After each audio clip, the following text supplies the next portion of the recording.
It's been called the greatest film never to win Best Picture, a movie that bombed at the box office but found immortality through word of mouth and cable television. A story so deeply layered that even after dozens of viewings, fans are still discovering new details. The Shawshank Redemption.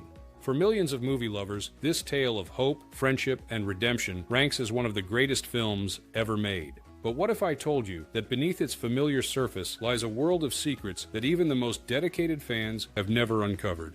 Today, we're pulling back the curtain on Shawshank's most closely guarded mysteries, revelations straight from the cast and crew who brought this beloved story to life. The hidden meanings, the on-set tensions, the symbolic details placed throughout the film that completely transform how you understand Andy Dufresne's journey. These aren't casual trivia facts. These are the profound insights that the actors themselves have revealed over the years, revelations that unlock entirely new ways of seeing a film you thought you knew by heart. From Morgan Freeman's surprising confessions about his iconic character Red, to Tim Robbins' secret techniques that brought Andy Dufresne to life, to the deleted scenes that would have given the film an entirely different meaning, this is the untold story of Shawshank. And I promise you this, by the time we're done, you'll never see the Shawshank Redemption the same way again.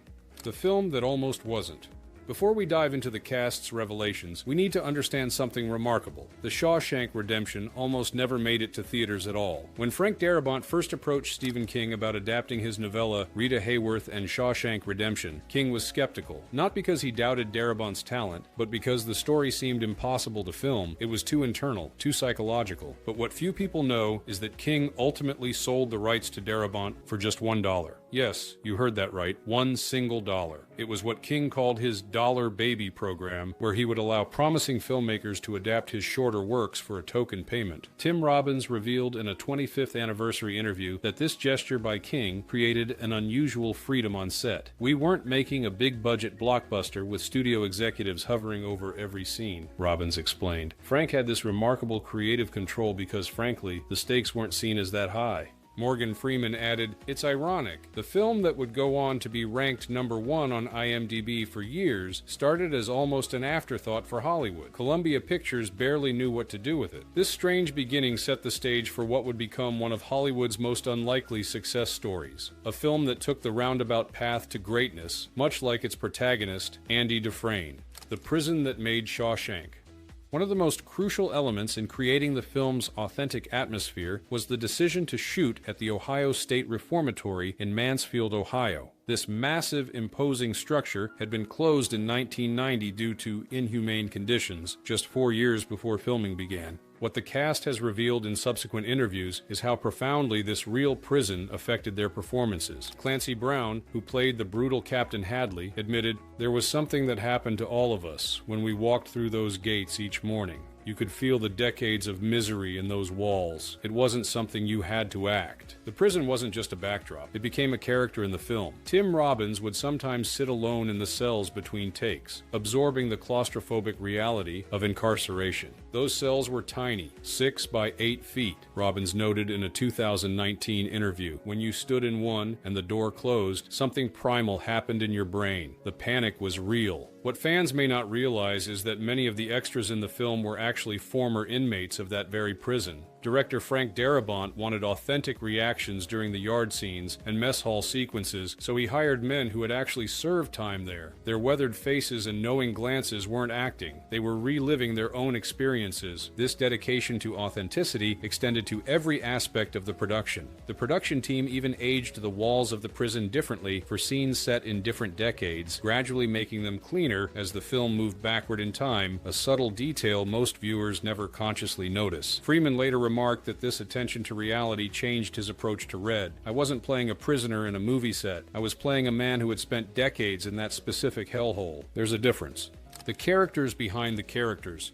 What many viewers don't realize is that each of the main actors developed extensive backstories for their characters, details never explicitly mentioned in the film, but which informed every gesture, every line reading. Morgan Freeman revealed that he created an entire criminal history for Red that went far beyond the film's brief mention of his murder conviction. "In my mind, Red was a man who ran numbers in the black community, probably in the late 30s or early 40s. He was someone who had power on the outside and lost it all. That's why he's so good at getting things inside. He was always a fixer, always knew who to talk to, and how to make things happen. This background explained Red's unique position in Shawshank and his immediate recognition of something different in Andy Dufresne. Red sees Andy and thinks, here's another man who had position and lost it all. There's a recognition there. Tim Robbins took an even more unusual approach to building Andy Dufresne. I actually created two separate characters, Robbins explained in a director's commentary. There was the Andy that everyone at Shawshank saw, careful, methodical, somewhat aloof. And then there was the real Andy, the one we only get glimpses of, the one digging through the wall at night. This dual personality informed Robbins' performance in subtle ways most viewers never consciously register. When Andy is in his public persona, Robbins kept his body stiff, his gestures minimal. But in private moments, like when he plays the opera music over the prison speakers, his body language becomes more fluid, more natural. It's a shift so subtle that most viewers feel it without seeing it. Perhaps most fascinating is James Whitmore's approach to playing Brooks Hatlin, the elderly librarian whose inability to adjust to outside life leads to his suicide. Whitmore revealed that he based the character on his own father, who had suffered from depression in his later years. The scene where Brooks feeds the birds wasn't in the original script, Whitmore noted. I suggested it because my father used to do that in the park after my mother died. There was such profound loneliness in that simple act. This personal connection gave Brooks's brief but crucial storyline an emotional depth that resonates far beyond its screen time. It's just one example of how the actors infused their characters with pieces of real life that transformed Shawshank from a prison drama into something far more human. The hidden meanings most fans never catch. The Shawshank Redemption is layered with symbolism that most viewers, even devoted fans, completely miss on their first several viewings. The cast has revealed some of these hidden meanings in interviews over the years, transforming how we understand key scenes. Tim Robbins pointed out a pattern throughout the film that virtually no one notices on first viewing. Andy is frequently framed behind bars or through barriers in shots where other characters aren't. Even in scenes outside his cell, Frank would position me behind staircase railings or fences. It's a visual reminder that Andy feels imprisoned in ways others don't, by his innocence, by his former life, by his secret plans. This visual motif appears dozens of times throughout the film, but registers only subconsciously for most viewers. When you rewatch with this knowledge, it transforms your understanding of how tightly Andy is caged compared to the other inmates who have accepted their fate. Morgan Freeman revealed another layer of meaning in the film's famous roof tarring scene, where the prisoners get to work outside and drink beer in the sunshine. That scene isn't just about a moment of freedom, Freeman explained. If you pay attention, it's when Andy first begins to help the guards with financial matters. It's the beginning of his alternate identity as the prison's financial wizard. While everyone else sees a man getting them beer, Red sees Andy building his escape, piece by piece. What's fascinating is how this scene subtly foreshadows Andy's escape. He's literally on the roof, above the prison, creating the identity that will eventually allow him to break free. The beer, which seems like just a momentary pleasure, is actually the first step in a decades-long plan. Even the film's most iconic line contains depths most viewers miss. When Red says, "Get busy living," or "get busy dying," it's not just a memorable quote, it's the thematic core of the entire film. Clancy Brown revealed that Darabont had the line written on the production office wall before filming even began. Frank told us that every scene, every character decision, needed to reflect that choice. Are they choosing life or death, hope or despair? With this understanding, seemingly small moments take on profound significance. When Andy plays the opera music over the prison speakers, he's choosing life. When Brooks carves "Brooks was here" before his suicide, he's choosing death. The entire film becomes a meditation on this fundamental human choice. The Rita Hayworth poster, more than meets the eye. Perhaps no element of the Shawshank Redemption is more iconic than the movie posters that adorn Andy's cell wall. First Rita Hayworth, then Marilyn Monroe, and finally Raquel Welch. But Tim Robbins revealed that these aren't just decorations or tools to hide his escape tunnel. They're a commentary on Andy's journey. The posters tell Andy's story, Robbins explained. Rita Hayworth represents the 1940s and 50s when Andy first arrives, a classic beauty from a more innocent time. Marilyn Monroe represents the next era, the late 50s and early 60s, more sexual, more complex. And finally, Raquel Welch in 1,000,000 Years BC represents the primal, the elemental. She's literally dressed as a cave woman. It's Andy stripping away civilization, preparing to crawl through shit to come out clean on the other side. Director Frank Darabont confirmed this interpretation, adding, "The posters show a progression toward freedom. Rita is fully clothed, Marilyn is more revealing, and Raquel is nearly naked. It's Andy shedding the constraints of society as he prepares for his rebirth." This carefully planned progression gives new meaning to the famous shot of the poster flapping in the wind after Andy's escape. It's not just revealing his escape route, it's the final shedding of his former identity, the last layer between imprisonment and freedom. The weather is storytelling. One of the most subtle yet effective techniques in The Shawshank Redemption is how the film uses weather to tell its story. Morgan Freeman pointed this out years after release. Notice how it's always raining when bad things happen at Shawshank. The night the sisters first attack Andy, the night the warden commits suicide, the night Tommy is killed. In contrast, Andy's escape takes place during a thunderstorm, nature at its most violent and dramatic, matching the tension of his breakout. But most significantly, when Red finds Andy at the beach in Mexico, we see bright, clear sunshine for the first time in the entire film. That final scene is the only one in the movie with genuinely beautiful weather, noted Freeman. Every other outdoor scene has clouds, rain, or a gray cast to it. The sun doesn't truly shine until the very end. This visual storytelling technique works so subtly that most viewers never consciously notice it, yet it affects the emotional tenor of every scene. The prison exists in a perpetual state of gloom, while freedom, true freedom, is bathed in sunlight. The shocking truth about the famous "get busy living" scene. For many fans, the moment Red finally decides to go to Mexico, narrating "get busy living" or "get busy dying," that's goddamn right, represents the emotional climax of the film. What few people know is that this scene wasn't in the original script. Morgan Freeman revealed this surprising fact in a 2014 interview. That scene where Red decides to go to Mexico, where he finally chooses hope, that was added very late in production. Frank had finished the film, but something felt missing.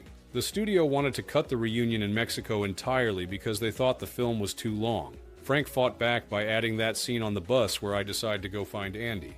This last-minute addition fundamentally changed the film's meaning. Without it, Red's journey would have ended with him simply being released from prison, a more ambiguous conclusion that wouldn't have completed his character arc. The film isn't just about Andy's escape, Freeman noted. It's about Red's escape too. Not from prison, but from the prison of his own mind. That scene makes it clear that Red has finally embraced hope after decades of suppressing it. This revelation transforms how we understand the film's structure. It's not just Andy's story with Red as narrator, it's a dual journey of two men finding freedom in very different ways. The Brooks subplot, a last-minute addition that changed everything. One of the most heartbreaking storylines in The Shawshank Redemption follows Brooks Hatlin, the elderly prisoner who, upon release, finds himself unable to adjust to the outside world and ultimately takes his own life. What many viewers don't know is that this pivotal subplot was significantly expanded from Stephen King's original novella. James Whitmore, who played Brooks, shared that the character was little more than a footnote in the source material.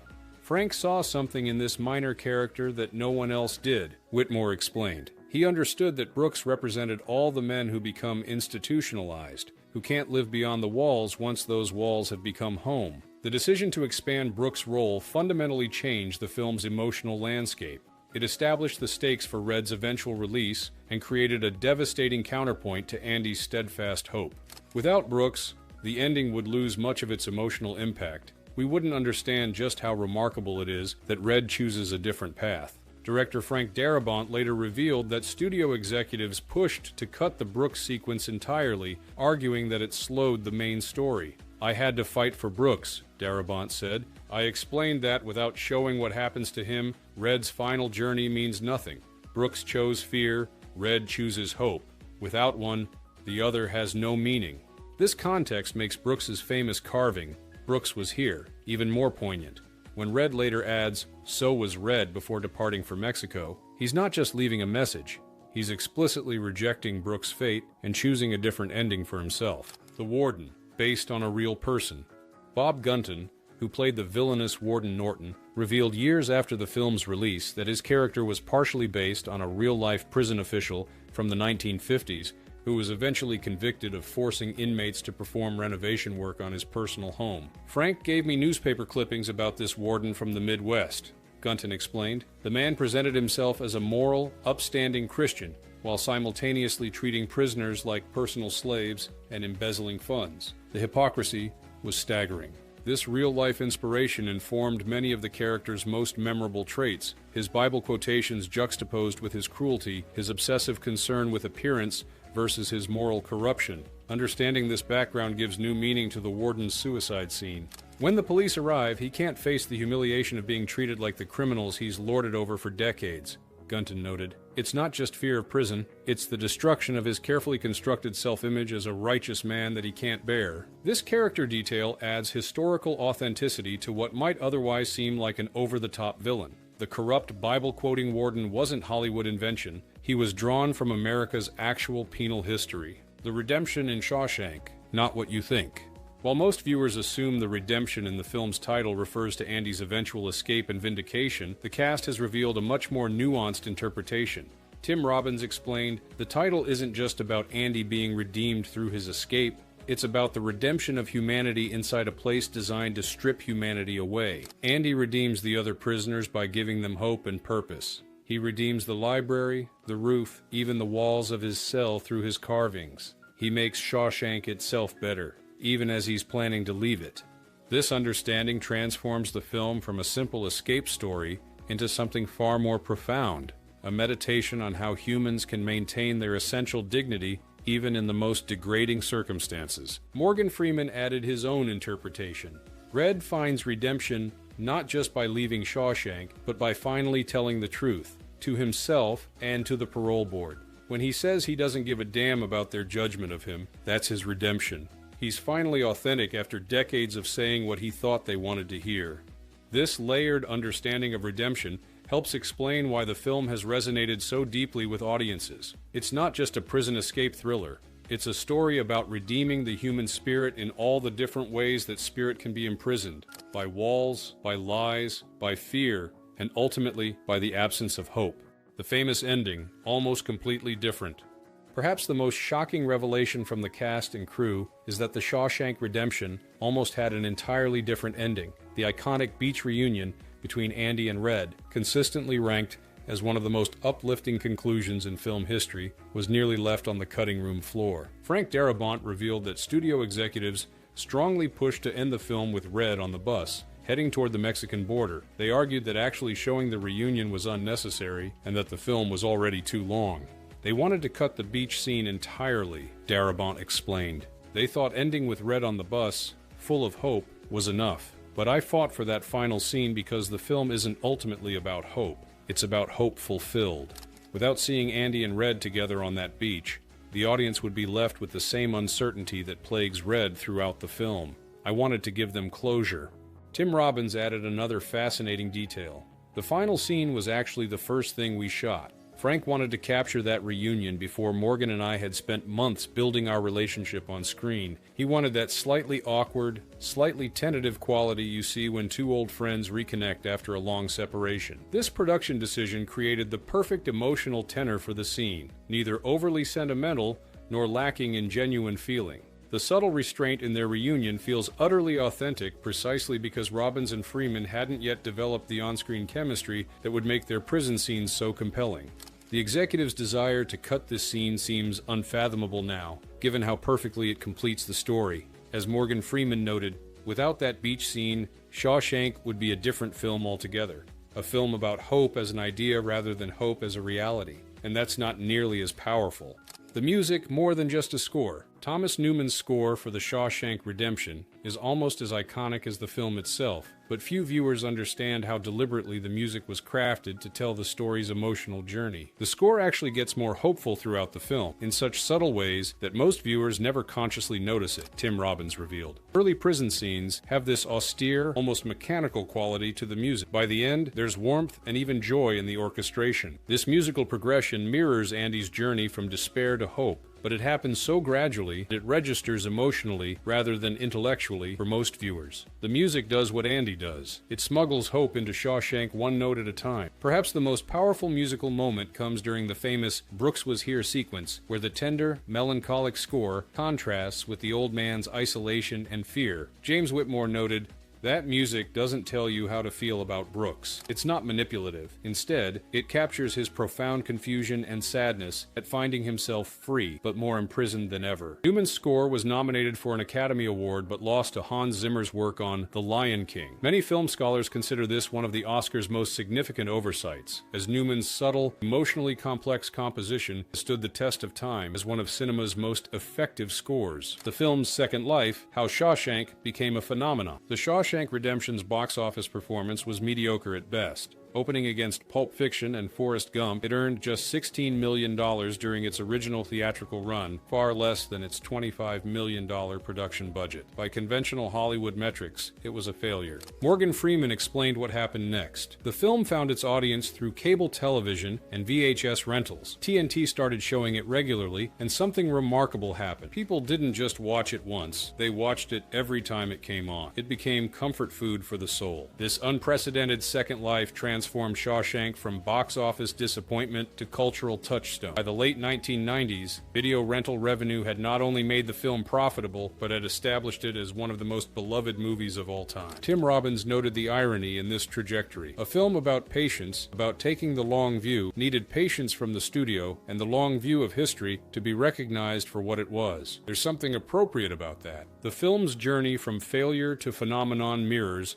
Andy's own journey. Initial setbacks, followed by quiet, persistent triumph. As Robbins put it, Andy spent decades tunneling through his wall with a rock hammer. Shawshank spent years tunneling into the public consciousness the same way. One viewing, one recommendation at a time. By 2019, the film had been at or near the top of IMDb's user-ranked list of greatest films for over a decade, outranking classics like The Godfather and Citizen Kane. What began as a commercial disappointment had achieved something far more significant than mere box office success. It had become part of America's cultural heritage. The Mansfield Prison today, Shawshank tourism. In a fascinating postscript to the film's legacy, the Ohio State Reformatory, where Shawshank was filmed, has been transformed from a decaying, abandoned prison to a major tourist attraction, drawing over 100,000 visitors annually. It's remarkable to think that a prison once known for its inhumane conditions is now preserved because of a film about the triumph of humanity, noted Tim Robbins. People come from all over the world to see where Andy and Red's story was told. Visitors can walk the same halls depicted in the film, see Andy's cell, and even examine the tunnel he used to escape, a Hollywood construction, but now a permanent installation. The prison's previous identity has been almost completely overshadowed by its role in cinema history. The local community in Mansfield, Ohio has embraced this legacy, creating a Shawshank Trail that includes over a dozen filming locations throughout the region. The economic impact has been substantial, with tourism revenue revitalizing an area that suffered from industrial decline. This transformation, from place of punishment to site of pilgrimage, represents yet another layer of redemption. A prison once designed to break the human spirit now celebrates a story about that spirit's irrepressible nature. The legacy, why Shawshank endures. As the Shawshank Redemption approaches its 30th anniversary, the question arises, why has this particular film maintained such a powerful hold on audiences when other critical darlings have faded from memory? Morgan Freeman offered perhaps the most insightful explanation. Shawshank speaks to something universal, the part of us that feels imprisoned by circumstances, by mistakes, by regrets. And it offers the promise that with enough patience and hope, we can escape those prisons of our own making. Tim Robbins added, the film doesn't preach. It doesn't tell you that hope is important, it shows you through Andy's journey, and it acknowledges how hard hope is to maintain. That's why Red's line about hope being a dangerous thing resonates so deeply. The film understands that hope isn't easy, it's necessary but terrifying. This nuanced portrayal of hope as both salvation and risk elevates Shawshank above simple inspirational storytelling. storytelling. It acknowledges the full complexity of the human condition while ultimately affirming our capacity for regeneration and connection. Director Frank Darabont summarized the film's enduring appeal. Shawshank is about what can't be taken from us: our essential humanity, our ability to form bonds of friendship, our capacity to find meaning even in the darkest circumstances. As long as people feel constrained by their lives, this story will resonate. In a world where commercial entertainment often seems disposable, Shawshank Redemption stands as a reminder that sometimes the stories that find the deepest place in our hearts are the ones that take the longest to be fully recognized. Like Andy Dufresne himself, the film's greatness wasn't immediately apparent. It revealed itself slowly, patiently, one viewer at a time. The Shawshank Redemption reminds us why we fall in love with movies in the first place. It's not just entertainment, it's a mirror that reflects our deepest struggles and highest aspirations. Through the revelations of its cast and crew, we can appreciate the extraordinary craftsmanship that went into creating this modern masterpiece. From the real prison that housed its production to the carefully designed character journeys, from the subtle musical progression to the symbolic visual language, every aspect of Shawshank was crafted with remarkable intention. Yet it never feels constructed, it feels discovered, as though Darabont and his team didn't create this story so much as uncover it. Perhaps that's why the film has maintained such power over audiences for nearly 3 decades. It doesn't feel like a movie, it feels like truth dressed in the clothes of fiction. As Andy tells Red, remember, hope is a good thing, maybe the best of things, and no good thing ever dies. If you've enjoyed these insights into the Shawshank Redemption, I invite you to experience the film again with fresh eyes. Look for the visual patterns we've discussed, listen for the musical progression, notice how the weather reflects the emotional journey. Pay attention to Brooks's story and how it sets up Red's ultimate choice. Most importantly, share this film with someone who hasn't seen it. There's something magical about watching someone experience Shawshank for the first time, witnessing their discovery of a story that has touched so many lives. Don't forget to like this video and subscribe to our channel for more deep dives into cinema's greatest treasures. Hit the notification bell so you never miss our uploads. And leave a comment below telling us what you think is the most powerful moment in the Shawshank Redemption. Until next time, remember, get busy living or get busy dying. That's goddamn right.